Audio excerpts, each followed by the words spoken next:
Alright, so you might be coming in a little hot after seeing that title. Am I actually going to try and claim that Death Stranding 2 is worse than the original? Well, kind of, but not really. When I first started my playthrough of Death Stranding 2, I had a lingering feeling that I wanted to explore further. This video is going to be a conversation about that feeling, one where I will formulate my full thoughts as it goes on. I can honestly say, as I write this intro, I'm not sure where exactly my final opinion will land. But my general take is as follows. Death Stranding 2 is better than the original in almost every quantifiable way. But what if that's not a good thing? I know it may sound like a ridiculous question, but stick with me and let's talk it out. My history with the Death Stranding series is one that I would bet a lot of you can relate to. When the original game was released in 2019, I didn't understand it and never truly gave it a chance. But years later, the promo for Death Stranding 2 began and it started to pique my interest. The pre-order trailer specifically is what really sold me. The combination of stunning visuals and beautiful music almost made me tear up, a reaction that very much caught me off guard considering I had no real connection to the franchise.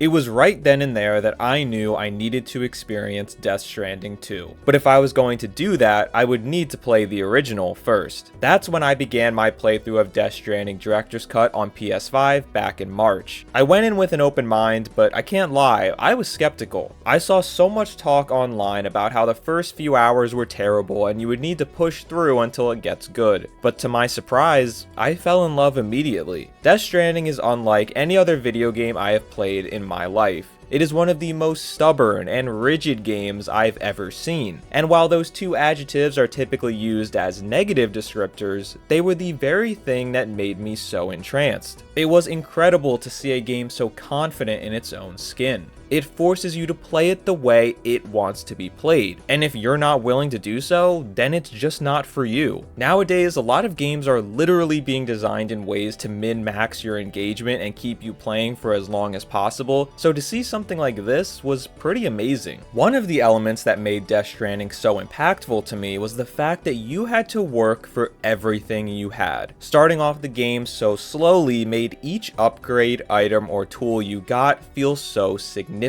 I've heard someone describe unlocking new things in Death Stranding like a caveman discovering fire, and I love that analogy. It really does feel like you are finding something that will forever change your in-game life. As Death Stranding progresses, you unlock more and more of these features, and it leads to a pretty rare experience where the game almost gets easier as it goes on. Of course, games are usually the opposite, with enemies getting stronger or levels getting harder as you inch closer to the finale. And Death Stranding does have some of these elements, such as big boss fights or super long deliveries, but it all feels very manageable, thanks to what you've unlocked along your journey. By the end of the game, tasks and missions that would have felt truly impossible at the beginning become almost trivial if you have played your cards right. It's such a satisfying progression system, and one that wouldn't have had the same effect if these things were unlocked sooner. This is where we get to Death Stranding 2. Right away, I noticed things like weapons, vehicles, and structures were unlocked much quicker. As you can imagine, this leads to a far better early game experience. And while that's undeniably a good thing, it also takes away from everything I just said about the first game. And in many ways, it highlights why the choices the original made were so important. Let's use vehicles as an example. After spending several hours in the first Death Stranding painstakingly walking on foot, the ability to use your first tri-cruiser is like a blessing from the heavens. When you get your first truck, your mind runs wild with new productivity capabilities. This makes vehicles feel like a privilege. You know what life is like without them, and so you savor every moment spent using them. But with Death Stranding 2 introducing them so early, they feel more like an expectation. So when you find yourself delivering a package on a particularly steep hill that is inaccessible by car, it can be frustrating since you aren't used to that kind of hurdle. The difference here may seem small, but it's actually a really important distinction. Death Stranding is very much a mental game, constantly toying with your brain, and this change totally alters the emotions given to you by said game. Death Stranding 1's strategy of drip feeding advancements makes you feel like you are are constantly growing and progressing, but Death Stranding 2 often needs to scale back or take things away in order to keep you on your toes. One feels like a reward, while the other feels like a punishment. I think that's why I found my level of satisfaction to be much higher when playing the original. To be clear, I am not saying that this ruins Death Stranding 2, especially because I am really only referring to a few very specific instances or areas. But I can definitely say the emotions I felt while playing Death Stranding 2 are very different from the first game. Are they better? Are they worse? It's hard to say, but they are unmistakably different. To me, the struggle of the first game's early missions and the subsequent progression journey you go on was the central motif of Death Stranding. Death Stranding 2's quicker progression system leaves this behind, and while that's understandable for reasons we'll get into next, I do find myself missing it. At times I found myself wondering what even is Death Stranding if not for this struggle? Well, the answer is that it's still a damn fun game, but one that is maybe not as compelling as the first entry,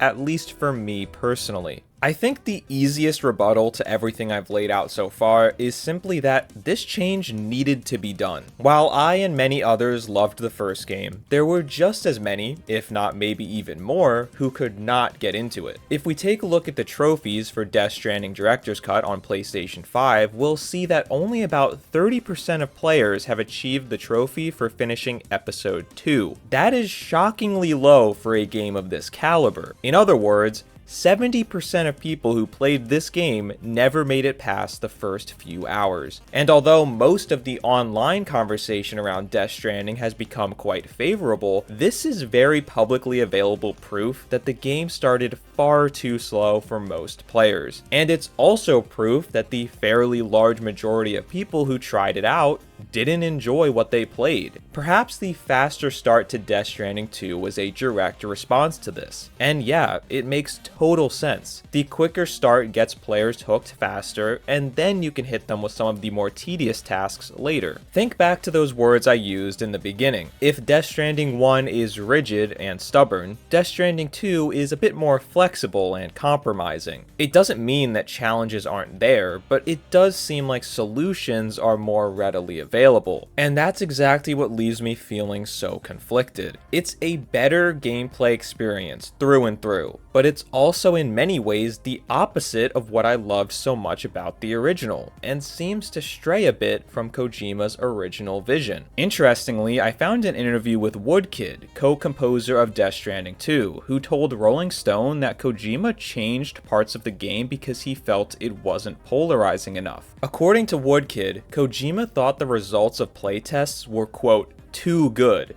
They like it too much. That means something is wrong. We have to change something. Is it possible that Kojima was experiencing something similar to the feeling I have described throughout this video? We know Kojima loves to subvert expectations, going all the way back to Metal Gear Solid 2, but I think Death Stranding was his true crowning achievement in this sense. MGS2 got some fans riled up at the time, but everyone universally agrees it's an all-time great game. Death Stranding, on the other hand, has some who adore it, and others who cannot even imagine playing it for longer than 5 minutes. And I think that's exactly what Kojima wanted. At the moment, Death Stranding 2 is not having that same effect, with the game receiving near unanimous praise. Some of this could very well be due to what I've talked about so far, but as I think about it more, most of it was probably completely unavoidable. Death Stranding 2 had the very difficult task of following up something that is genuinely one of a kind. The idea of a AAA video game where you walk around delivering packages as Norman Reedus is not all that crazy anymore because we've already seen it. So maybe the quicker upgrades aren't the reason long deliveries and mundane tasks feel less impactful to me. Maybe it's purely because I've been here before.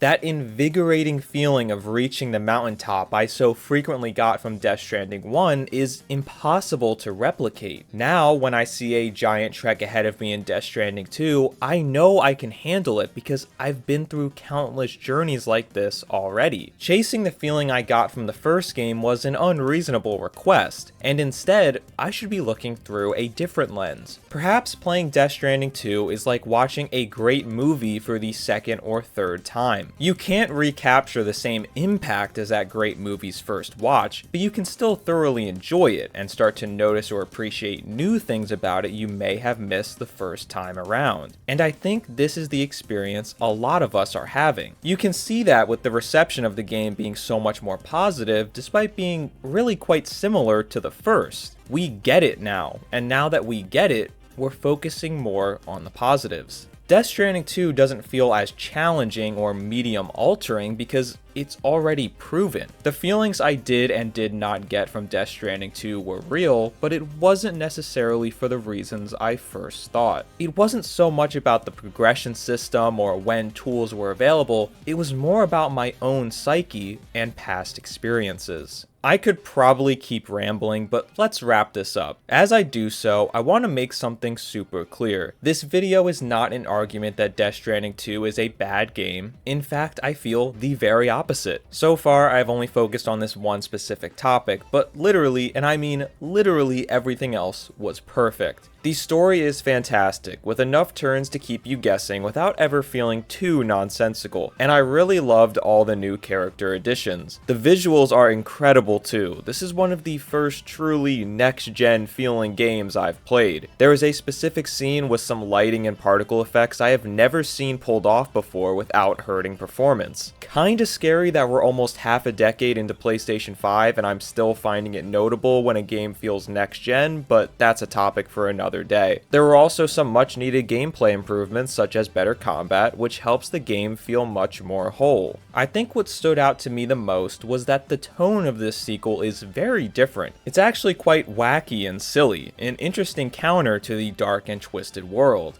I mentioned how the easier traversal felt like it was somewhat pulling back Kojima's original Death Stranding gameplay vision. Well, I'm happy to say that the story and characters were certainly not Kojima pulling back. He was in prime form with this one. The absurdist tone worked so well for me, and they were able to achieve genuinely funny moments without losing the emotion and drama that defined the first game. That's a really hard balance to pull off, and they nailed it. Death Stranding 2 is a game that won't soon leave my mind, and one that I will certainly be playing for many more hours past the credits rolling. Ironically, this bizarre mental journey I went through trying to figure out my feelings on it was exactly the kind of Death Stranding 1-esque challenge I was looking for. It's funny how things work out sometimes. I would be really curious to hear about your experience in the comments, as I'm sure many of us have interpreted the game and this series completely differently. And as always, thanks for watching.